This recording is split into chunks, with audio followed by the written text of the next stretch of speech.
জুলুম নির্যাতনের শিকার যদি একটা দল ধরেন বাংলাদেশে, সেটার নাম বাংলাদেশ জামাত ইসলামী। যদি নাম্বার 1-এ ধরেন, এখন তো আমার কাছে মনে হচ্ছে বাংলাদেশের সিংহভাগ মানুষ জামাত ইসলামের পক্ষে অবস্থান নিচ্ছে।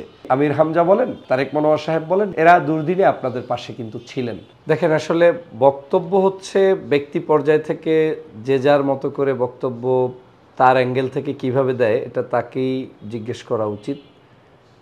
আমি যদি আমার জায়গা থেকে মনে করি যে রাজনীতিবিদরা সবসময় যেহেতু কথা বলে, সব কথার মধ্যেই যে একেবারে পরিচ্ছন্ন 100% সঠিক থাকবে এমনটা ভাবা আসলে অন্যায়।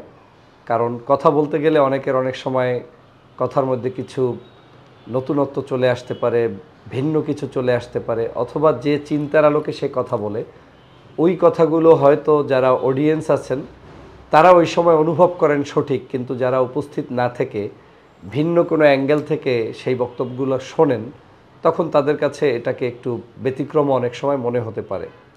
আপনি যেটা বলেছেন যে শিশির মনির সাহেবের একটি বক্তব্য, এটা নিয়ে কিন্তু তিনি স্পষ্ট ভিডিও বার্তা দিয়েছেন যে কী বুঝাতে চেয়েছেন, কি বলেছেন, কতটুকু বলেছেন। আমি মনে করি তার ব্যাখ্যা এবং বিশ্লেষণের চাইতে নতুন করে অন্য যে কোনো থার্ড পার্টির ব্যাখ্যা বিশ্লেষণকে সঠিকভাবে উপস্থাপন করার কোনো সুযোগ নেই। কারণ যেই লোক এই বক্তব্য দিয়েছেন তিনিই কিন্তু সেটার উপরে নতুন করে আবার বিশ্লেষণ দিয়েছেন। কারণ তার দৃষ্টিভঙ্গিতে মনে হয়েছে যে এই বক্তব্যগুলো এই প্রেক্ষাপটে এভাবে দেওয়া উচিত ছিল এবং তিনি সেটাই কিন্তু করেছেন। আপনাকে ভাবতে হবে যে শিশির মোহাম্মদ মনির বাংলাদেশের বর্তমান সময়ের একজন নির্যাতিত নিপীড়িত মানুষের একজন আইডল। তিনি কিন্তু বাংলাদেশের বহু মানুষের জন্য গত 16 বছর অন্যায় অত্যাচার জুলুম নির্যাতনের বিরুদ্ধে তার কৌশলী অনেক ভূমিকা আমাদের বাংলাদেশের বহু মানুষকে উপকৃত করেছে। রাজনীতিবিদ হিসাবে বিএনপি জামাত সহ বিভিন্ন রাজনৈতিক অঙ্গনে তার এই যে পেশা, যেই পেশায় তিনি জড়িত আছেন, অ্যাডভোকেট হিসাবে তিনি অনেক সহযোগিতা করেছেন এবং তার মাধ্যমে বাংলাদেশের বহু পরিবর্তনও কিন্তু আমরা দেখতে পাচ্ছি। তো একজন মানুষের শুধু সামনের একটা বক্তব্যকে ওলটপালটভাবে উপস্থাপন কিংবা বক্তব্য আমার অপছন্দ হলেই ওই মানুষটা একেবারেই পৃথিবীর সবচেয়ে খারাপ হয়ে যাবে, এমনটা ভাবা আমাদের সমাজ থেকে আসলে প্রত্যাহার করা উচিত। বরং যদি কারো কোনো বক্তব্য আলোচনায় কেউ কষ্ট পায় কিংবা আলোচনায় কারো কষ্ট লেগে থাকে, সেটাকে ভিত্তি করে ওই বক্তা যদি কোনো বিবৃতি দিয়ে থাকেন সেটার উপরেই আমাদের সহমত কিংবা তার প্রতি সহানুভূতি জানিয়ে আমাদের পথ চলা উচিত। তবে রাজনীতি করতে গেলে আমাদের ভাষার ব্যবহার, আমাদের কার্যক্রম, সেটা কিন্তু অবশ্যই আমাদেরকে আরও সতর্কতার সাথে দেখতে হবে। আমি নিজে ব্যক্তিগতভাবে কিন্তু বিভিন্ন পূজা মণ্ডপে, বাংলাদেশের আমার নির্বাচনী আসন হচ্ছে ঝালকাঠি 1 রাজাপুর কাঠালিয়া, তো এই আসনের প্রায় সবগুলো পূজা মণ্ডপে যাওয়ার চেষ্টা করেছি। হয়তো সবগুলোতে সময়ের অভাবে রিচ করতে পারিনি, কারণ তাদের পূজা চলে 4 দিন আর একদিন হচ্ছে বিসর্জন। তো গেলে ওই 4 দিনের মধ্যেই যেতে হয়। আমি কিন্তু প্রত্যেকটা পূজা মণ্ডপে স্পষ্ট বক্তব্য দিয়েছি যে এই পূজা আপনাদের এবং পূজা করতেও হবে আপনাদের, এবং এই পূজার যাবতীয় অ্যারেঞ্জমেন্ট যেটা আর কি, মূর্তি থেকে শুরু করে এই যে তাদের যে কিছু সরঞ্জামাদি ওখানে তৈরি করতে হয় পূজার জন্য, তাদের যে নিজস্ব প্রস্তুতি আছে, এটাও তাদেরকেই করতে হবে। এভাবে করে আমি তাদেরকে বক্তব্য দিয়েছি, যার ধর্ম সেই পালন করবে এবং তার মতো করে সে পালন করবে। তার মানে কোনো হিন্দু মুসলমানের বাড়িতে এসে নামাজ পড়বে না, আবার মুসলমান হিন্দুর বাড়িতে গিয়ে পূজা করবে না। কিন্তু বাংলাদেশের প্রেক্ষাপট বিবেচনায়, বাংলাদেশের মানুষের শান্তি বিবেচনায়, বাংলাদেশের রাজনৈতিক পরিবর্তন বিবেচনায় সর্বস্তরের মানুষের নিরাপত্তা নিশ্চিত করা, তাদের পাশে দাঁড়ানো, সহানুভূতি প্রকাশ করা, এটা এখন আমাদের শুধু ট্রেন্ডই না, এটা আমাদের দায়িত্ববোধের মধ্যে পড়ে। আপনি দেখেন 5ই আগস্টের পরে বাংলাদেশের সকল পূজা মণ্ডপ কিন্তু পাহারা দিয়েছে আমাদের মতো, আপনাদের মতো সাধারণ মানুষরা, মাদ্রাসা শিক্ষার্থীরা এবং আলেমরা, ইসলামিক রাজনৈতিক দলগুলো। অনেক মানুষকে আমি দেখেছি পূজা মণ্ডপ এক জায়গায় নামাজে রক্ত হয়েছে, পাশে দাঁড়িয়ে তিনি কিন্তু অন্য জায়গায় মাঠের মধ্যে বা একটু দূরে গিয়ে নামাজ পড়ে ফেলেছে, পশ্চিম দিকে ফিরে, পূজার দিকে ফিরে না। তার অর্থ দাঁড়াচ্ছে যে তারা পূজা মণ্ডপগুলোতে পাহারা দিতে গিয়ে, দায়িত্ব পালন করতে গিয়ে তার ধর্ম সে ঠেলে ফেলে দেয় নাই, তার ধর্ম তিনি রীতিমতো পালন করেছেন, কিন্তু তাদেরকে প্রোটেকশন দিয়েছেন। এবং আপনি অবাক হবেন, আমি এইবার যত জায়গায় ঘুরতে গিয়েছি বেশিরভাগ বলতে গেলে 90-99% পূজা মণ্ডপের লোকেরা কৃতজ্ঞতা স্বীকার করেছে যে আপনারা কিন্তু আমাদের পাশে ছিলেন, আছেন। আমি রাত 2টা 1টার সময়ও পূজা মণ্ডপে গিয়েছি, তখনও গিয়ে তাদের আন্তরিকতা দেখেছি, তাদের রিসিপশন পেয়েছি। আমারও একটা বক্তব্য, আপনি যদি আমার ভিডিওর লিঙ্ক আপনাকে দিয়ে দিব, আপনি দেখবেন যে আমি বক্তব্য দিয়েছি ন্যাচারাল বক্তব্য, কিন্তু সেই বক্তব্যের অডিও সেখানে নাই। আমার বক্তব্যের মুখের সাথে তাল লাগিয়ে পিছন থেকে দিয়ে দেওয়া হয়েছে হরে হরে কি জানি বলে, বা আমি এটা জানিও না পূর্ণাঙ্গ এই মানে এই যে শব্দচয়নগুলো আমার মুখস্থও নাই, সেটা ঢুকিয়ে দিয়েছে। আমি প্রথমে এটাকে গুরুত্বই দেইনি, কিন্তু পরে দেখলাম যে বাহ, এটা তো মিডিয়ায় বেশ ভাইরাল। কে কোত্থেকে কোথায় নিয়ে এটা করেছে, আমার কাছে মনে হচ্ছে এটা তারাই করে যারা কারো ভালো দেখতে চায় না, কারো উন্নতি দেখতে চায় না। এটা এমন না যে কেউ কাউকে সংশোধনের উদ্দেশ্যে দেয়, এটা হচ্ছে সম্পূর্ণ পরিকল্পিতভাবে আপনি জনপ্রিয়, আপনি একজন বাংলাদেশের ফেমাস ব্যক্তিত্ব কিংবা আপনার জনপ্রিয়তা আছে, আপনাকে একটু কালি লাগিয়ে দেবে। আর বাংলাদেশের মানুষ এখনও কিন্তু ওইরকম বোঝে না এআই দিয়ে কি করা যায়, কিংবা এই যে আপনিও আমার এই ভিডিও যেটা করছেন, আমার এই হাত নাড়ানোর মধ্যে চাইলে আপনার একটা গান ঢুকিয়ে দিতে পারবেন, আমার এই কথাগুলো আপনি কাট করে ফেলতে পারবেন, কিন্তু ভিডিওতে আমাকেই দেখা যাবে। তো এই জিনিসগুলো কিন্তু বাংলাদেশে হচ্ছে, কিন্তু আমি কিন্তু ওই ধরনের কোনো ভিডিওতে কোনো বক্তব্য নেই। এমন কি কিছু কিছু জায়গায় আমি এমনও হয়েছে, আমি বলেছি যে মানুষ মাত্রে মানুষের পাশে দাঁড়ানো উচিত, মানুষের সেবা করা উচিত। সেবা করতে গিয়ে আমরা কিন্তু সাধারণ মানুষকে এক গ্লাস পানি খাওয়ালেও সেটা কিন্তু সব হয়। আমাদের ধর্মের কোথাও রীতিনীতিতে নিয়ম নাই যে পৃথিবীর কোনো মানুষকে আপনি পানি খাওয়াবেন না, আপ্যায়ন করবেন না, এমনকি কোনো পশু পাখিকেও আপনি কিন্তু সেরকম আপ্যায়নবিহীন রাখতে পারবেন না। আমরা অনেকেই অনেক সময় মনে করি যে পূজা মণ্ডপে গিয়ে মনে হয় পূজার মূর্তি বানানোতে কেউ সাহায্য করে এসেছে, কিন্তু গভীরে চিন্তা করে না। পূজায় আগত বহু মানুষ আছে, যে মানুষের জন্য আপনি চাইলে ভ্যান দিয়ে পানি বিতরণ করতে পারেন। আপনি চাইলে রাস্তায় কোনো এক জায়গায় মানুষ অনেক জড়ো হয়েছে, আপনি চাইলে তাদেরকে কিন্তু খাদ্য খাবার বিতরণ করতে পারেন। রাস্তাঘাটে মানুষ মানে কোনো একটা সভা সেমিনার হচ্ছে, আপনি কিন্তু সেখানে সেগুলো দিতে পারেন। এখন এটা হচ্ছে ওয়ে অফ ডিলিং, আপনি কিভাবে ডিল করবেন, আপনি কিভাবে মানুষের সাথে কমিউনিকেশন করবেন। আপনি যখনই একটা সমাজকে নেতৃত্ব দিতে যাবেন, ওই সমাজের সবাইকে নিয়েই আপনার ভাবতে হবে। আপনি একদিকে বলবেন যে বাংলাদেশের সমগ্র মানুষকে নেতৃত্ব দিতে চাই, কিন্তু সমগ্র মানুষের একটা পার্ট তার পাশে আপনি দাঁড়াবেন না, যাবেন না, দেখবেনও না, এটা হতে পারে না। সেই সেন্স থেকে আমি মনে করি হিন্দু, মুসলমান, নারী, পুরুষ, বৌদ্ধ, খ্রিস্টান, শিক্ষক, সুধী, সাধারণ মানুষ, কৃষক, শ্রমিক, জনতা, প্রত্যেকেরই পাশে রাজনীতিবিদদের থাকা উচিত, যাওয়া উচিত।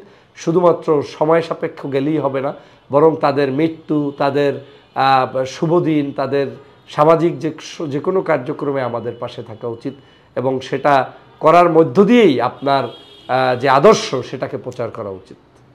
বিশেষ দিন, বিশেষ করে নির্বাচন অথবা হিন্দুদের কোনো বিশেষ দিবসে কিন্তু হিন্দুদের নিয়ে একটা কার্ড খেলা হয়। রাজনীতিবিদরা কেউ তাদেরকে প্রোটেক্ট করার জন্য যাচ্ছে, বিশেষ করে মাদ্রাসা শিক্ষার্থী, ইসলামী দলগুলো, আবার অন্যরা আবার মন্দির ভাঙতে যায় বা যে কোনো কিছু করতে যায়। মানে এদের ভোটটা আসলে কেন এত গুরুত্বপূর্ণ, বা এদের প্রোটেক্ট করা, এদের ক্ষতি করা, এটার উদ্দেশ্যটা কি? এটা তো স্পষ্ট। আওয়ামী লীগের আমলে আপনি দেখেছেন যে বিভিন্ন পূজা মণ্ডপগুলোতে তারা ক্ষমতায় থাকতেও সন্ত্রাসী কর্মকাণ্ড চালাইতো এবং দোষ চাপিয়ে দিত বিরোধীদের উপরে, বিএনপি, জামাত সহ ডানপন্থী রাজনীতিবিদদের উপরে। এবং আওয়ামী লীগ ক্ষমতায় না থাকলেও তারা অপকর্ম করতো। এবং গত 16 বছরে যতগুলো বড় বড় দুর্ঘটনা ঘটেছে বিভিন্ন মন্দির বা বিভিন্ন উপাসনালয়ে, তার সিংহভাগ ঘটেছে সরাসরি আওয়ামী লীগের মদতপুষ্ট দালালদের কারণে। এটা আপনারা পত্রপত্রিকায়, ইউটিউবে সার্চ দিলেই পাবেন হিন্দু মন্দির বা কোনো জায়গায় কোনো আক্রান্ত, এবং কোনোটার কিন্তু কোনো সঠিক বিচার আওয়ামী লীগ করে যেতে পারেনি, কারণ আওয়ামী লীগ বিচার করতে গেলে তখন তাদের লোকজনই ওখানে বেজে যায়।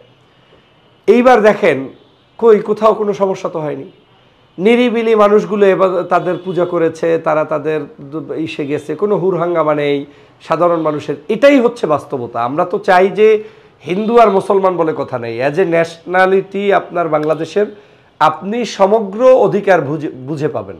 আপনার ধর্মচর্চা করা আপনার অধিকার, মন্দিরও যেমন নিরাপদ থাকবে, মসজিদও তেমন নিরাপদ থাকবে। বাংলাদেশের প্রত্যেকটি জায়গায় আমাকে কেউ দায়িত্ব দেয়নি কারো কিছু উপাসনালয় ভেঙে চুরে চুরমার করো কিংবা আরেকজনেরটা একেবারে গড়ে তুলে দাও। সমগ্র নাগরিকের উপরে অধিকার প্রতিষ্ঠা করাই হচ্ছে ন্যায় ও ইনসাফের কাজ। এখন বাংলাদেশে এই যে রাজনীতির মানে চলছে সেটা যারা করছে অপকর্ম তাদেরটা তো জনগণের স্পষ্ট, কিন্তু আমার কাছে মনে হচ্ছে যে এই যে ফেস্টিভ্যালকে কেন্দ্র করে বিশেষ করে ডানপন্থী মানুষদের যে বিচরণ তাদের মধ্যে ওই ধরনের তাদেরকে পাওয়া কিংবা না পাওয়াকে কেন্দ্র করে নয়, বরং সেটা ন্যাচারালি তারা করছে, কারণ এটা তার নৈতিক দায়িত্ব। যেমন আপনি 5ই আগস্টের পরে আলেম সমাজ তাদের পাশে দাঁড়িয়েছে।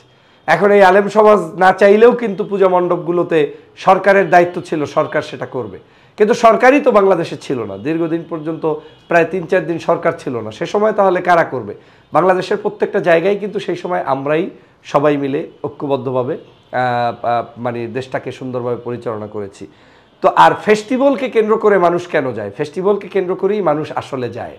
এর কারণ হচ্ছে সব মানুষকে কাছে পাওয়া যায়, একত্রে কথা বলা যায়, ঐক্যের বন্ধন তৈরি করা যায়।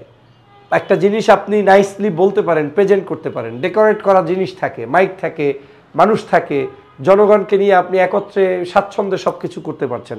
এখন একই জিনিস যখন অন্য আরেকটা সময় করবেন তখন সেটা হয় না। এই জন্য আমাদের দেখবেন রাজনীতিবিদরা জুমার মসজিদে যায়, মাহফিলগুলোতে যায়, পূজা মণ্ডপে যায়, ঈদের নামাজে যায়।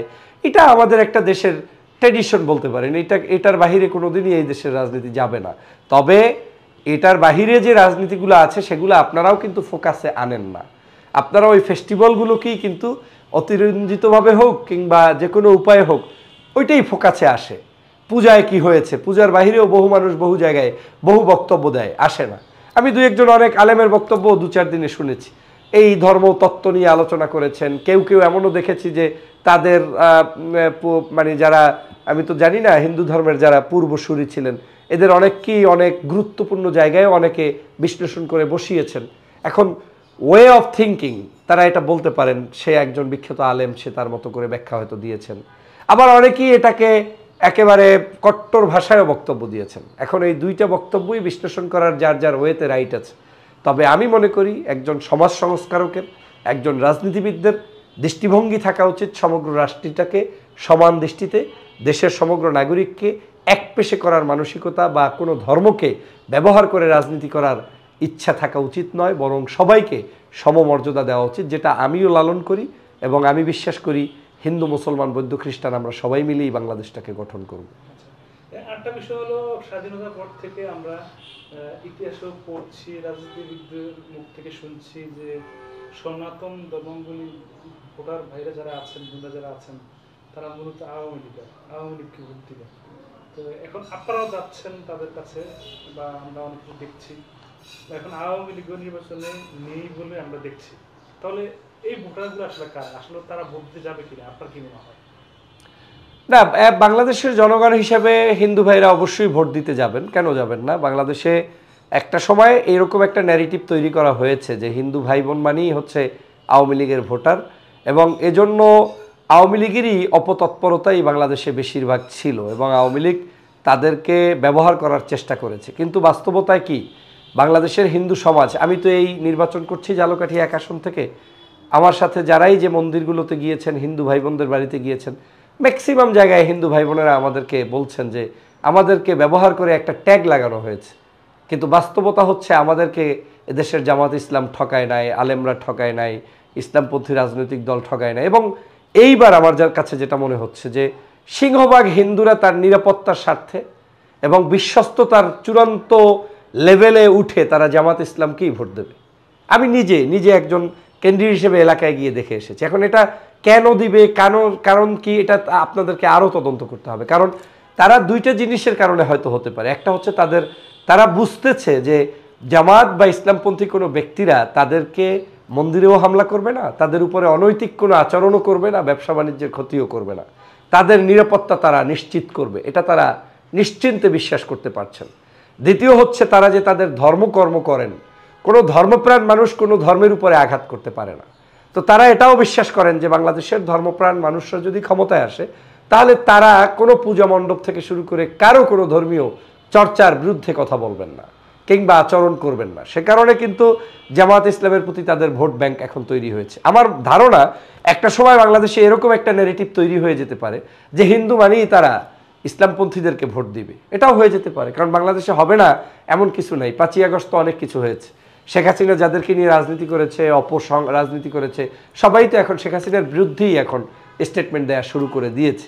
তার মানে দাঁড়াচ্ছে যে পরিবর্তন কিন্তু হয়ে গিয়েছে। এই পরিবর্তনের ছোঁয়ায় আমাদের হিন্দু ভাই বোনদেরকে আর ট্যাগিংয়ের ভিতরে সীমাবদ্ধ না রেখে তাদেরকে উন্মুক্ত রাজনীতির চর্চা এবং তাদের মুক্ত স্বাধীনতার মধ্য দিয়েই তাদের নিরাপত্তা নিশ্চিত করা দরকার। তাদের প্রতি আমাদের সকলের ভালোবাসা উজাড় করা দরকার। তারা যাতে বাংলাদেশের সাধারণ মানুষের মতোই, আমরা যেভাবে আছি, আপনি যেভাবে আছেন, সেভাবেই থাকতে পারি। আওয়ামী লীগের মতো অতিরিক্ত ভালোবাসাও যেমন তাদের জন্য কাল হয়ে দাঁড়াবে, আবার তাদেরকে অনৈতিকভাবে কোনো জায়গায় ঠকানো সেটাও কাল হয়ে যাবে। আমি চাই ব্যালেন্সের রাজনীতি, অধিকারের ভিত্তিতে হিন্দুও সমান থাকবে, মুসলমানও সমান থাকবে। এভাবে একটি সুন্দর আগামীর বাংলাদেশ কিন্তু হওয়ার পথে ইনশাল্লাহ। আমি 100% বিশ্বাস করি আগামীর বাংলাদেশের প্রধানমন্ত্রী হবেন জামাতের আমির ডাক্তার শফিকুর রহমান সাহেব।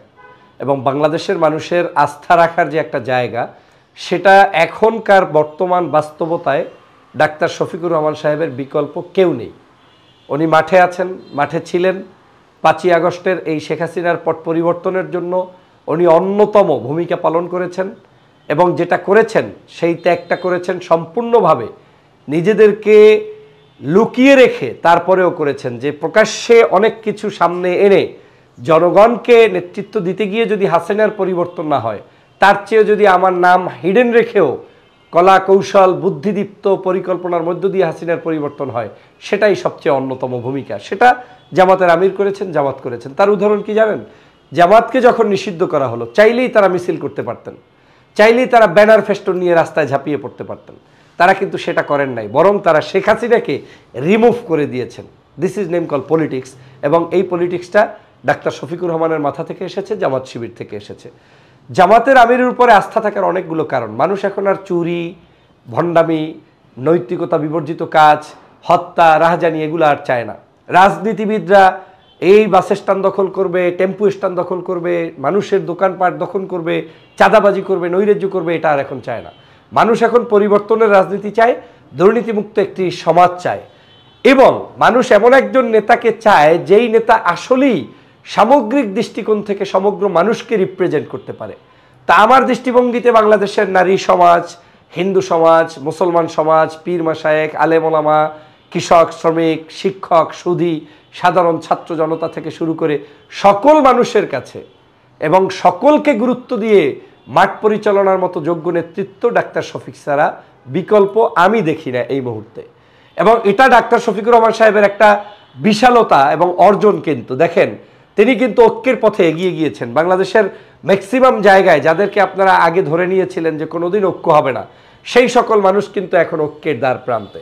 বিশেষ করে ইসলামী রাজনৈতিক দলগুলোর মধ্যে ঐক্য। দ্বিতীয়ত হচ্ছে বাংলাদেশের সাধারণ যে রাজনৈতিক দল আছে তাদের মধ্যেও তার ব্যাপারে এক ধরনের সহমর্মিতা এবং উদারতা কাজ করছে। তার একটা রিফ্লেক্স কিন্তু আপনারা ঢাকা বিশ্ববিদ্যালয়ের নির্বাচনে দেখেছেন। ডাকসুর এই বিজয়টা প্রমাণ করে দিয়েছে যে শত হাজার প্রতিবন্ধকতা থাকলেও জামাত ইসলামের নেতৃত্বে যে আগামী সরকার গঠিত হবে, এটা কেউ ঠেকাতে পারবে না। এবং ডাক্তার শফিকুর রহমান সাহেবই সেখানে কিন্তু প্রধানমন্ত্রী হবেন।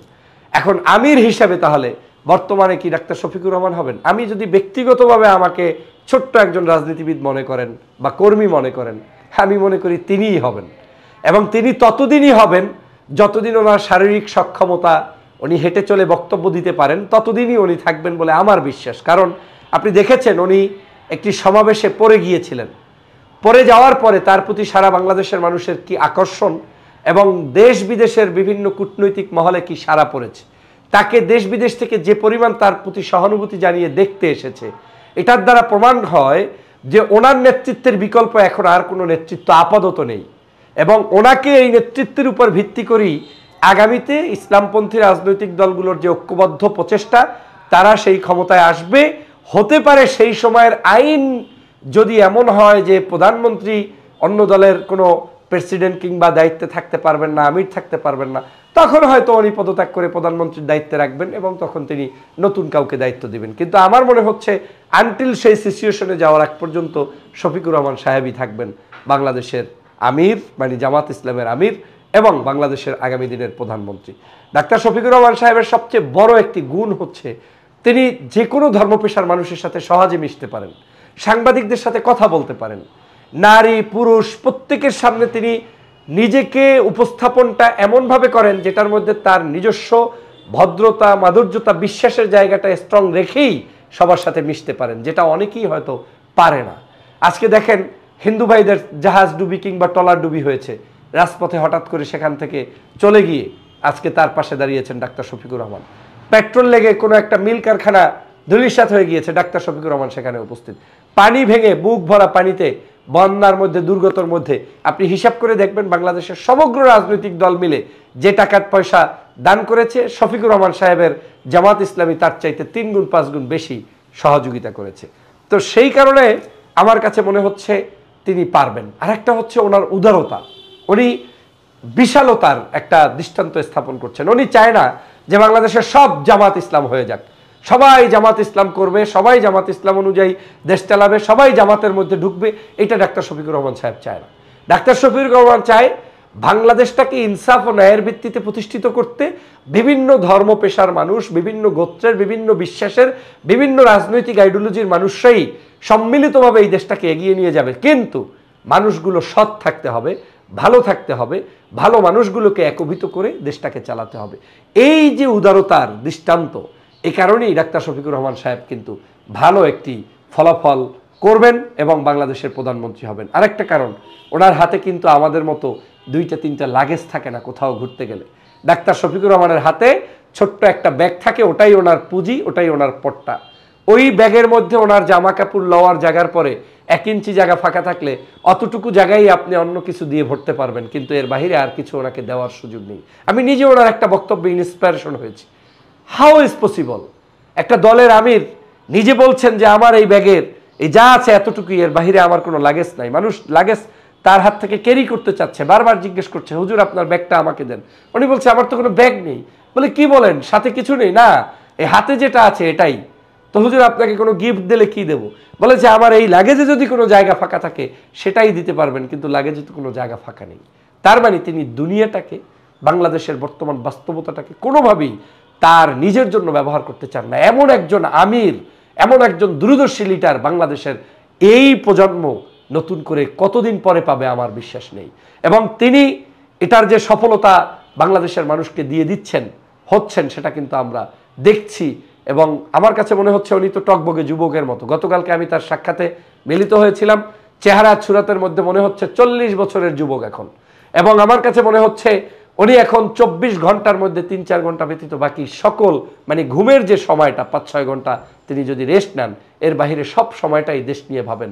এক্সারসাইজের সময় তিনি রাষ্ট্র নিয়ে চিন্তা করেন, হাঁটছেন, হাঁটার সময় কথা বলছেন, আমি নিজে সাক্ষী দিয়ে বলছি। অতএব এই ডাক্তার শফিকুর রহমানই বাংলাদেশের নিরাপদ জায়গা, এবং তিনিই বাংলাদেশের মানুষের নেতৃত্ব দিতে সক্ষম হবেন এবং আগামীর বাংলাদেশের তিনিই প্রধানমন্ত্রী হবেন। তারেক মনোয়ার কথা তো আসলে সকলেই জানেন, খুব ভালো গাইতে পারতেন এবং ভালো ওয়াজ তিনি করেন। আমির হামজাও খুব ভালো।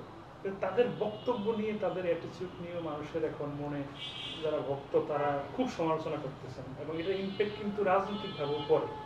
এ বিষয়ে আপনি কি বলবেন? দেখেন, একটা সময় ছিল যখন মানুষ বক্তব্য দিলে সেগুলো মিডিয়ায় আসতো না। বক্তব্যটা যেই মাহফিলে তারা দিতেন, যেমন আপনি যে সকল বক্তাদের নাম বলেছেন, এই বক্তারা যখন বক্তব্য দিতেন সেটা মাঠের মধ্যেই সীমাবদ্ধ থাকতো। এবং বাংলাদেশে বহু বিতর্কিত বক্তব্য বহু যুগ যুগ ধরে এসেছে, কিন্তু সেগুলো মাঠে ময়দানের বাহিরে আর যাওয়ার সুযোগ ছিল না। কিন্তু এখন বক্তব্যগুলো কিন্তু আপনি যাই বলবেন, এমনকি আপনি বেডরুমে বসে একটা কথা বলছেন, পাশে একজনে মোবাইলে কথা বলতেছে, ওই মোবাইলের রেকর্ডিংয়ের মাধ্যমে কিন্তু অন্য পাশে চলে যাচ্ছে। অন্য পাশে যে আছে তে দুশ্মন না ভালো সেটা আপনি বুঝতে পারছেন না। এভাবে কিন্তু কথাগুলো লিক হয়ে যাচ্ছে। আপনি যার জনাব তারেক মনোয়ার সাহেবের কথা বললেন, আবু তোহা আদনান সাহেবের কথা বললেন, আমাদের মুফতি আমির হামজা সাহেবের কথা বললেন, এই 3 জন ব্যক্তির যে বক্তব্যগুলো রিসেন্টলি যাচ্ছে, এ নিয়ে পক্ষে বিপক্ষে দুটোরই মতামত আছে। কিছু আছে কাট অ্যান্ড পেস্ট, মানে পাবলিকও কিন্তু অনেক জিনিস আছে, ধরেন আগের বিশ্লেষণ পরের বিশ্লেষণগুলোকে নিয়ে আসে না। সেটা কারা? সবাই না, মানে যারা পরিকল্পিতভাবে কারো বিরুদ্ধে কিছু বলে। আর কিছু আছে যেই মানের বক্তা, সেই আন্দাজ যদি তাদের সেই বক্তব্য থেকে স্লিপ অফ টাং হয়ে কিংবা তারা একটু ভিন্ন লাইনে গিয়ে কথা বলেন, সেটা কিন্তু আবার জনগণ ভালোভাবে নেয় না। যেমন এই বক্তাদের বাংলাদেশে কিন্তু বিশাল একটা ফ্যান বেস ফলোয়ার কিন্তু তাদের আছে, এবং জনগণের মধ্যে একটা অংশ আছে যারা তাদেরকে পছন্দও করে, এবং পছন্দ করে বিধেই তো আপনি আলোচনায় নিয়ে এসেছেন। কিন্তু পছন্দ করার অর্থ এই নয় যে আমি যা বলবো সবই জনগণ অ্যাকসেপ্ট করবে। জনগণ চায় আমার পছন্দের মানুষটা ভুল ত্রুটির ঊর্ধ্বে থাকুক, আমার পছন্দের মানুষটা সহজেই সব কিছু না বলুক, সঠিক কথা বলুক, এভাবে মানুষ চায়। কিন্তু সমস্যা কোথায় জানেন? আমরাই কিন্তু এই জায়গাগুলো তৈরি করে দেই।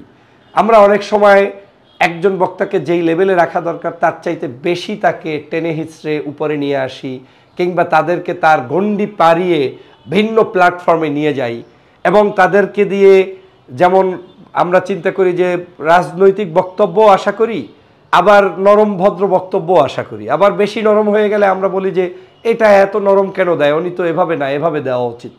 তো এই সামগ্রিক দৃষ্টিকোণ থেকে আসলে বাছবিচার করে চলাটা তাদের জন্য অনেক সময় কঠিন হয়ে দাঁড়ায়। তবে আমি কখনোই যে কোনো ধরনের মন্তব্য যেটা জনগণ কামনা করে না, বাস্তবতা বিবর্জিত, কিংবা মানে তারা বক্তব্য দিলে সেটা জনগণের মধ্যে বিরূপ প্রতিক্রিয়ার সৃষ্টি করে, সেই বক্তব্যের আমি পক্ষে নই। তবে আমি মনে করি যে এই মানুষগুলোরও কিন্তু ত্যাগ আছে, তাদের অবদান আছে, অবদান এখনও চলমান আছে। তারা স্ব জায়গায় তাদের উপদেষ্টা মণ্ডলী থাকা দরকার, এবং তাদেরকে ভালো ভালো উপদেষ্টারাই উপদেশ দিবেন, এবং উপদেশগুলো দিলে তাদের শোনাও দরকার, এবং তাদের বোঝা উচিত এখানে কিছু গ্যাপও আছে। যেমন বয়সের ডিস্টেন্স হয়ে গিয়েছে, যেমন একজন মানুষ 80 বছরের বয়স্ক, সে এখন মিডিয়া জগতের অনেক কিছুই তার কাছে ক্লিয়ার না, সে বয়সের সিনিয়রের কারণে অনেক কিছু বলে ফেললো, সেটা কিন্তু মানুষ নিবে না।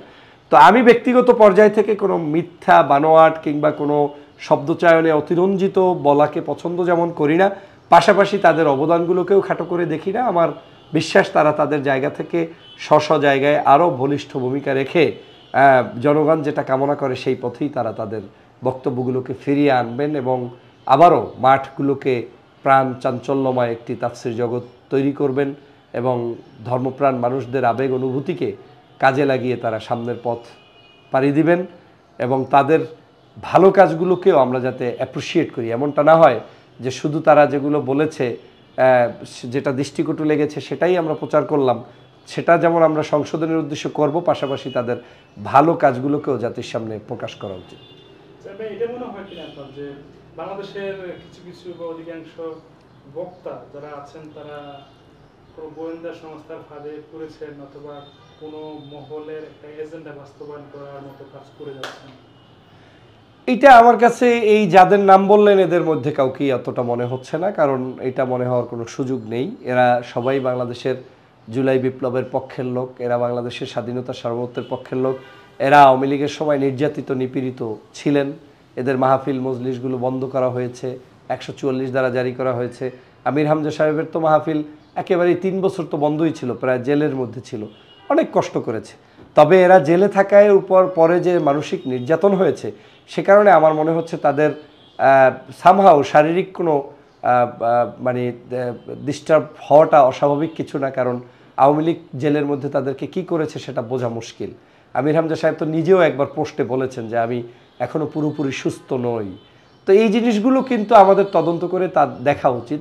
তারা কারো ফাঁদে পড়েন নাই, বরং তাদেরকে যে পরিমাণ অত্যাচার করা হয়েছে, জুলুম করা হয়েছে, নির্যাতন করা হয়েছে, সেই নির্যাতনের পরেও তারা যে সঠিক পথে তাদের জীবন পরিচালনার চেষ্টা চালিয়ে যাচ্ছেন, এটাই আমি মনে করি বড় একটা ত্যাগ এবং কোরবানি। তবে বাংলাদেশের আলেম সমাজের মধ্যে বা ভিন্ন সমাজের মধ্যে যে গোয়েন্দা সংস্থা বা বিদেশি সংস্থার এজেন্ট নেই, এটা বলা মুশকিল। কারণ আওয়ামী লীগের সময় আমরা অনেক আলেম দেখেছি যারা আলেম ঠিকই থেকেছেন, কিন্তু আলেমের কাজটি তারা করেন নাই।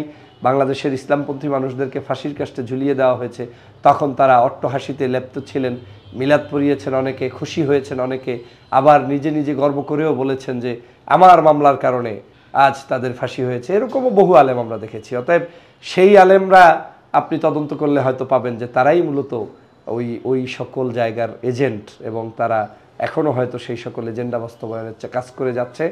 কিন্তু বাংলাদেশের এই আলেম সমাজ যাদের বললেন, তারা সেই সকল জায়গায় জড়িত নয়। তাদের ব্যক্তিগতভাবে হোক আর যেভাবে হোক, মানে কম কথা, যেমন ডক্টর শফিকুর রহমান জামাত আমি বলেছেন যে মাহফিলে কোরআন হাদিসের কথা বলবেন, উনি কয়েক জায়গাতে বলেছেন।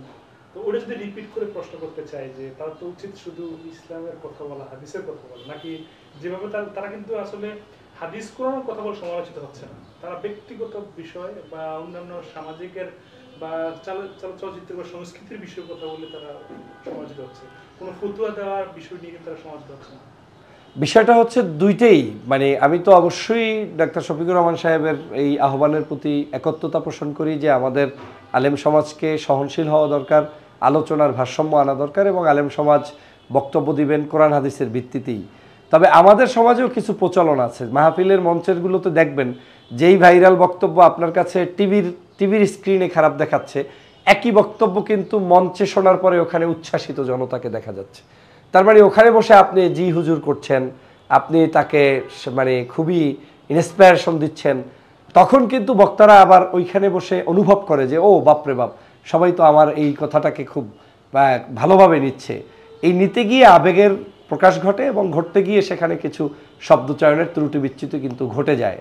আমি অবশ্যই অনুরোধ করব যে আলেম সমাজকে এই সকল জায়গাগুলো এড়িয়ে থাকা দরকার, এবং সামাজিক যে সকল সমসাময়িক বিষয়ে কথা বলতে চান সেই সকল বিষয়ে পত্র পত্রিকা টিভি নিউজ অন্তত 10 দিন গবেষণা করার পরে তারপরে সমাজে বলা উচিত। যেমন একটা ঘটনা ঘটছে ফেসবুকে, আপনি দেখছেন সন্ধ্যায় মাহফিল, আপনি বলে দিলেন, আসলে ঘটনা ঘটে নাই। তো এরকম হলে হয় কি, মানুষ মনে করবে যে হুজুর আলেম হয়ে মিথ্যা কথা বলে গেল, কোনো একজন উপদেষ্টার পদত্যাগ আসলে হইল না, আপনি বলে দিলেন, এটা ঘটানো যাবে না। কোনো একজন মানে পরিবর্তন হলো সচিবালয়, কিন্তু এটা শুনছেন আসলে কিছুই হয় নাই, সেটা আপনার করা যাবে না। কোনো একটি অনাকাঙ্ক্ষিত ঘটনা রাষ্ট্রের মধ্যে ঘটে যেতে পারে, সাথে সাথে সেটাকে কোনো একটা দিয়ে আপনি কারামতি জাহির করতে গিয়ে বা কোনো একটা কিছুকে প্রতিষ্ঠিত করতে গিয়ে উদাহরণ সৃষ্টি করা, এটা আমি মনে করি ঠিক হবে না। আমাদের প্রত্যেকেরই উচিত যার যার স্ব জায়গা থেকে আরও সহনশীল এবং এটা কি বলে সতর্কতার সাথে আলোচনা করা, এবং সতর্ক আলোচনার মধ্য দিয়েই বাংলাদেশের মানুষের মন জয় করা। তবে এদের অবদানকে আমাদেরকে স্বীকার করতে হবে। গা ভাসিয়ে দিয়ে অন্যদের মতো ওদের বিরুদ্ধে সবাই বলবে তাই আমাদেরকেও বলতে হবে, বলে তাদেরকে একদম কাট অফ করে দিতে হবে, সেটা আমি বিশ্বাস করি না। কারণ ওই দুর্দিনের যারা আপনার সাথী তারাই আপনার আসল সাথী। ওই আমির হামজা বলেন, তারেক মনোয়ার সাহেব বলেন, কিংবা আরও যারা আছেন, এরা দুর্দিনে আপনাদের পাশে কিন্তু ছিলেন এবং থাকবেন। তাদের আলোচনাগুলো অপছন্দ হলে তাদেরকে ডেকে আপনারা বলে দিবেন, এবং বলে দেওয়ার মধ্য দিয়ে, সতর্কতার মধ্য দিয়ে, কঠোর ভাষায় তাদেরকে, ওই যেটা আমি বললাম যে উপদেষ্টা থাকতে হবে, নিশ্চয়ই তাদের বড় কোনো মুরব্বী থাকতে হবে যারা সরাসরি হস্তক্ষেপ করতে পারবেন। কিন্তু কখনোই অন্যের ফাঁদে পড়ে চালে পড়ে এই সকল বন্ধুদেরকেও আমরা দূরে ঠেলে দেব, এটা আমি বিশ্বাস করি না। আমি মনে করি আলেম সমাজকে কাছে টেনে নিয়েই আমাদের পথ চলতে হবে, কারণ গত 16 বছর বাংলাদেশের নির্যাতিত মানুষের মধ্যে সিংহভাগ ছিলেন আলেম সমাজ, এটা আপনাকে মানতে হবে। না, আমি পজিটিভলি দেখছি বাংলাদেশের রাজনীতিতে যে কোনো ব্যক্তি যে কোনো দল পরিবর্তন করে আসতে পারেন, যেতে পারেন, এটা বাংলাদেশের কিন্তু আজকের নতুন কোনো বিষয় নয়। তবে সাধারণত ইসলামিক রাজনৈতিক দল থেকে খুব বেশি মানুষ অন্য দলে মুভ করে এর সম্ভাবনা ক্ষীণ। কারণ আদর্শিক রাজনীতি যারা করে তারা আদর্শের ভিতরেই লেগে থাকে এবং তাদের সন্তুষ্টিটা থাকে আল্লাহর সন্তুষ্টির জন্য, দুনিয়া এবং আখেরাতকে কেন্দ্র করে।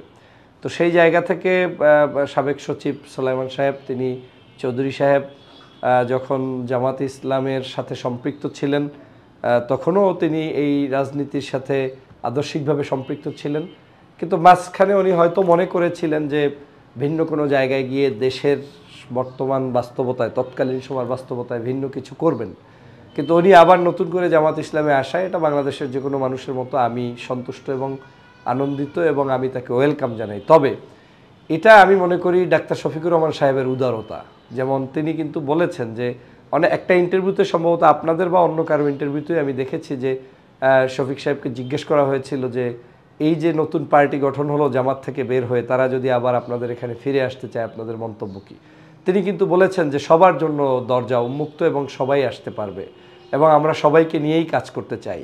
এবং এখনও দেখবেন তারা যে কোনো সভা, সেমিনার, সিম্পোজিয়াম, আলোচনা, কখনো জামাত ইসলামের পক্ষ থেকে, জামাত থেকে বের হওয়া কোনো রাজনৈতিক দলের ব্যাপারে কটু কথা, মন্তব্য আমি দায়িত্বশীল পর্যায় থেকে আজ পর্যন্ত শুনি নাই। তার মানে কি, তারা ধৈর্যের পরিচয়, সহনশীলতার পরিচয়, নেতৃত্বের মানদণ্ডে সঠিক থাকার যে একটা প্রতিজ্ঞা, এটা বাংলাদেশ জামাত ইসলামী আগেও দেখিয়েছে, এখনও দেখিয়েছে, এখনও দেখাচ্ছে।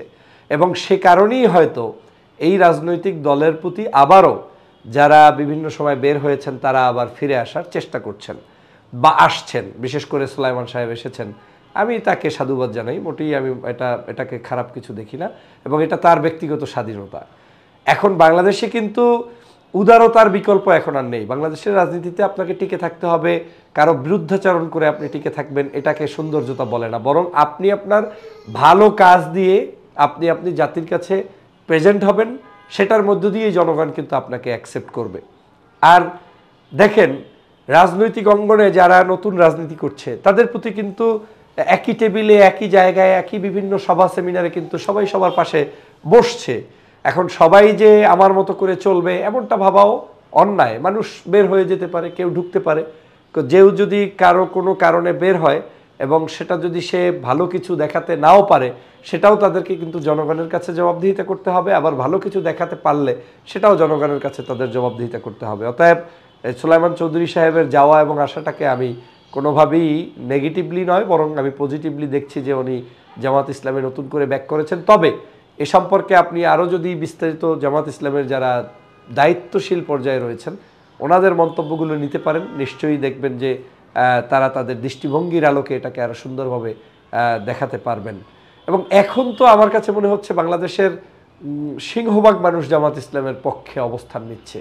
এটা কি কারণে আমি জানি না, আল্লাহ তাআলার বিশেষ কোনো একটা রহমত তাদের উপরে এখন পড়েছে, যেটা বিগত 53 বছরের তুলনায় অনেক গুণ বেশি। আপনি দেখেন, এটার অন্যতম কারণও হতে পারে এই যে শহীদদের রক্ত। আপনার 13 সাল থেকে যে আলেম ওলামাকে ফাঁসি দেওয়া হয়েছে, দেলোয়ার হোসেন সাইদি সাহেব, মতিউর রহমান নিজামী, কাদের মোল্লা, আলী হাসান মুজাহিদ, মীর কাসেম আলী, এই মানুষদেরকে যে হত্যা করা হয়েছে, রক্তের নজরানার কারণেও কিন্তু জামাতের প্রতি মানুষের আগ্রহ বেড়েছে। জুলাই বিপ্লবে তারা নেতৃত্ব দিয়েছে, সে কারণে তাদের প্রতি আগ্রহ বেড়েছে। সৎ নিষ্ঠা, গত 1 বছরে কারোর প্রতি তারা জুলুম করে নাই, সে কারণেও কিন্তু এই আগ্রহ বেড়েছে। তো সার্বিক সব বিবেচনায় আমার মনে হচ্ছে যে জামাত ইসলামের প্রতি মানুষের আগ্রহ যেটা বেড়েছে, এই আগ্রহ আরও দিন দিন পজিটিভ আকারে ধারণ করবে। এবং এর পিছনে অন্যতম কারণ ডাক্তার শফিকুর রহমান সাহেবের উদারতা, আন্তরিকতা এবং অন্যের প্রতি সম্মান শ্রদ্ধাবোধ রেখে তার যে বক্তব্য, এটাই আজকের জনগণকে আকৃষ্ট করছে। এবং আমার মনে হচ্ছে সুলাইমান চৌধুরী সাহেবকেও সে কারণেই হয়তো আরও বেশি আকৃষ্ট করে তার পূর্বের ঘরেই তিনি ফেরত এসেছেন। এটা কি আসলে বলা যায় কিনা বা মনে হয় কিনা যে যে উদ্দেশ্য নিয়ে এই পার্টি গড়া বা জামাত থেকে চলে যাওয়া, অনেকে বলছে যে জামাত ভাঙার একটা লক্ষণ ছিল, অথচ তিনি আবার ফিরেও গেলেন সেখানে। মুজিবুর মঞ্জু তো আছেন এখন সেখানে, মানে বিষয়টা আসলে আপনার লক্ষ্য করে মানে কি বলবেন এই বিষয়ে? জামাত আসলে কেউ ভাঙতে পারবে না, এটা আদর্শিক দল, কখনো কেউ ভাঙতে পারে না। জামাতের উত্থান থাকবে, কখনো কষ্ট থাকবে, এবং জুলুম নির্যাতনের শিকার যদি একটা দল ধরেন বাংলাদেশে, সেটার নাম বাংলাদেশ জামাত ইসলামী, যদি নাম্বার 1-এ ধরেন। কারণ এই দেশে স্বাধীনতার পর এখন পর্যন্ত কোনো রাজনৈতিক দলের শীর্ষ নেতৃবৃন্দ 11 জনকে এরকম হত্যা করা হয়নি যেটা জামাত ইসলামে হয়েছে। 6 জনকে ফাঁসির কাস্টে এবং 5 জনকে বিভিন্নভাবে মানে জেলের মধ্যে ইঞ্জেকশন পুশ করে হত্যা করা। তো জামাতের জায়গায় থাকবে।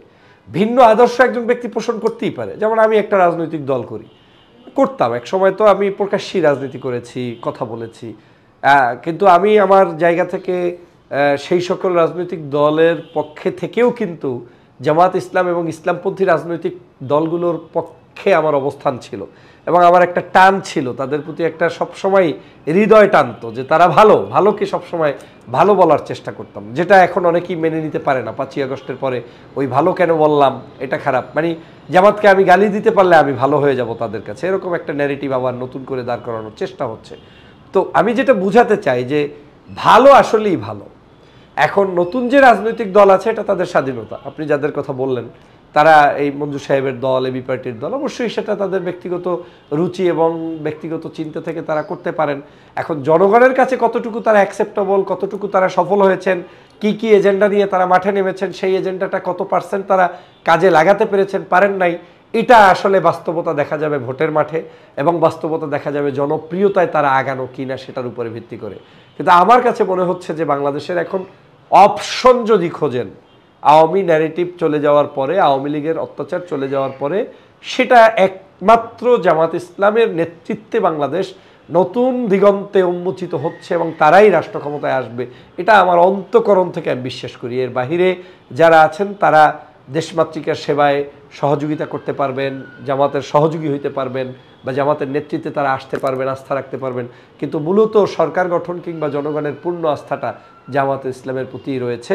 আর বাকি যারা, তাদের সফলতা ব্যর্থতাকে আমি হাইলাইটস করতে চাই না, বরং তাদের ব্যর্থতা থাকলে সেটা তাদেরকেই তদন্ত করে বের করে জাতির সামনে তাদের সেই অনুযায়ী কর্মপদ্ধতি পরিকল্পনা হাতে নেওয়া উচিত। বাংলাদেশের মানুষ তো এখন বিশ্বাস করে যে পিআর পদ্ধতিতে নির্বাচন হওয়া উচিত। এর অন্যতম কারণ হচ্ছে পিআর পদ্ধতিতেই নির্বাচনটা হলে সন্ত্রাস, নৈরাজ্য, চাঁদাবাজ, দখলবাজ এইটা থাকবে না। এখন যেমন স্থানীয় পর্যায়ে প্রতিযোগিতা চলছে, 8 জন 10 জন প্রার্থী মিলে কে আসবে, তার মানে ওইটার ভিতরে অন্য কিছু লুকায়িত আছে, তার কাছে অর্থ আসবে, প্রভাব প্রতিপত্তি আসবে।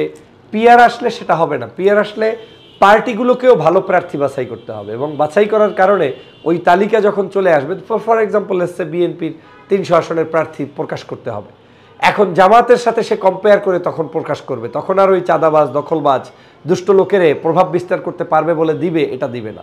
কারণ তখন তো জনগণ বলবে যে এই লোকের স্থানীয় পর্যায়ে এই লোকটাকে দিয়েছে, তার চেয়ে জামাতের ক্যান্ডিডেট আমাদের ভালো, তাকে দিতে হবে। কিন্তু বিদ্যমান আইনে যদি নির্বাচন হয় সেটাতে কিন্তু ওই স্থানীয় পর্যায়ে ওই রাঘববোয়ালরাই প্রভাব বেশি বিস্তার করতে পারে, কারণ সেখানে হুন্ডার মহড়া থাকে, গুন্ডার মহড়া থাকে, টাকার বিস্তার থাকে। এখনও তো মানুষ ওইভাবে ওয়েল এডুকেটেড হয়ে ভালো মন্দ বাজ বিচার করার মতো পরিস্থিতি বাংলাদেশের বিবেচনায় আপনি সব জায়গায় কামনা করতে পারবেন না। তারপরেও জনগণ অনেক সচেতন। আমি সে কারণে মনে করি পিআরের পক্ষে জনসমর্থন দিন দিন বাড়ছে এবং জনগণ এটাকে কিন্তু বুঝতে সক্ষম হচ্ছে এবং এই পিআরই একমাত্র সমাধান যেখান থেকে আমরা একটা সুষ্ঠু নির্বাচনের ধারায় নিয়ে আসতে পারি। আর একটা হচ্ছে একচ্ছত্র প্রভাবটা কমে যাবে, সংসদগুলো সাজানো হবে সকল ধর্মীয়, সকল দলীয় রাজনৈতিক নেতাদের সংমিশ্রণে। আপনি যদি 2% ভোট পান, আপনি 6টা এমপি নিয়ে সেখানে সংসদে আসেন। 1% ভোট পাইলে 300 আসনের বিপরীতে আপনি 3টা সিট নিয়ে সংসদে আসেন। তো আমি তো কারো সাথে আমাকে দুর্বল করে তারপরে আসার দরকার নেই, অথবা আমার মানে কাউকে ক্ষমতায় আনার জন্য কারো সাথে জোটেও আমার যাওয়ার দরকার নেই। অটোমেটিক আমরা আসব এবং ভারসাম্যপূর্ণ একটি সংসদ হবে। পিআরের নেগেটিভ অনেকে বলে যে পিআর হলে বারবার ক্ষমতার পরিবর্তন হতে পারে। উন্নত বিশ্বে এগুলো হচ্ছে। আমি যদি চোর দেখি, তো চোরকে আমি আজকে যদি রিমুভ না করে বারবার ক্ষমতার পরিবর্তনের ভয়তে যদি 5 বছর পরে রিমুভ করি, তাহলে তো আর লাভ নাই। চোর আজকে ঘটেছে, আজকেই পরিবর্তন হবে। ভালো মানুষ আজকে পেয়েছি, আজকেই তাকে বসাবো। এই ধরনের পজিটিভ থিঙ্কিং আমাদের থাকতে হবে। এমনটা না হয় যে আমরা চোর রক্ষার আন্দোলনে মাঠে পড়ে যাই। আর একটা বিষয় হচ্ছে, এটার জন্য আন্দোলন আছে, চলমান থাকবে। তবে এমনটাও ভাবা ঠিক না যে আন্দোলন হলেই যে সব কিছু বাস্তবায়ন কালকে হয়ে যাবে, এমনটা না। এটার একটা প্রক্রিয়া শুরু হয়েছে। আগে কিন্তু এই পিআর নিয়ে এত জোরালো প্রতিবাদ কোনো আমলে ছিল না। এখন পিআরের জন্য মানুষ কিন্তু আন্দোলন করছে, জনগণ এটা বুঝতে সক্ষম হচ্ছে। হতে পারে, এমনও হতে পারে আমি দুটো জায়গায় পিআর চাই, বিদ্যমান আইন বাদ দিয়ে নিম্নকক্ষ উচ্চ কক্ষে পিআর চাই। কিন্তু এমনও হতে পারে যে একটা কক্ষে পিআর হতে পারে, সেটা উচ্চ অথবা নিম্ন, যে কোনো জায়গায় সম্ভাবনা আছে। উচ্চ কক্ষে হতে পারে, নিম্ন কক্ষে হয়তো এখনও বিদ্যমান আইনে নির্বাচন করে দিতে পারে। আর একটা বিষয় হচ্ছে, অনেক কিছু হবে না ভেবেছেন। এখন তো আমাদের এই যে কমিশনগুলো যেখানে আলোচনা করেছে, সংস্কার কমিশনে, তাদের তো গতকালকে দেখলাম এখন তারা গণভোটের পক্ষেও মতামত দিচ্ছে, বিএনপি সহ অনেক রাজনৈতিক দল। তারা বলছেন যে গণভোটগুলো কিছু কিছু ইস্যুতে গণভোট সেটা জাতীয় নির্বাচনের দিনেই হতে পারে, বিএনপি বলেছে।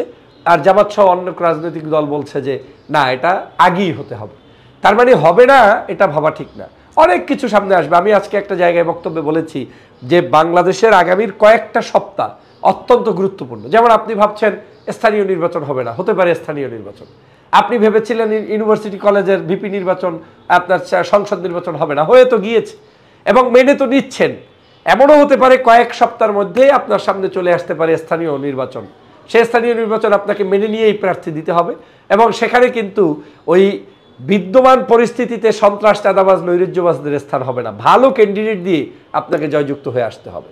এভাবে সংস্কার, পিআর, স্থানীয় নির্বাচন, জাতীয় নির্বাচন এমন একটা জায়গায় হবে, আমার মনে হচ্ছে যে যেভাবে আপনারা পূর্বের আদলে রাজনীতি করতে চান, সেই রাজনীতি আর টিকবে না। রাজনীতির একটা নতুন মেরুকরণ তৈরি হচ্ছে এবং আগামী কয়েক সপ্তাহে সেটার প্রতিফলন ঘটবে এবং তাতে বাংলাদেশপন্থী, বাংলাদেশি নাগরিকরাই জয়যুক্ত হবে এবং যারা এই দেশের বর্তমান 24-এর গণ অভ্যুত্থানকে ধারণ করে, 71-এর মুক্তিযুদ্ধকে ধারণ করে, 47-52-র আন্দোলনগুলোকে ধারণ করে। এই সব কিছুকে কেন্দ্র করেই যারা আগামীর পথ চলবে তারা এটিকে থাকবে।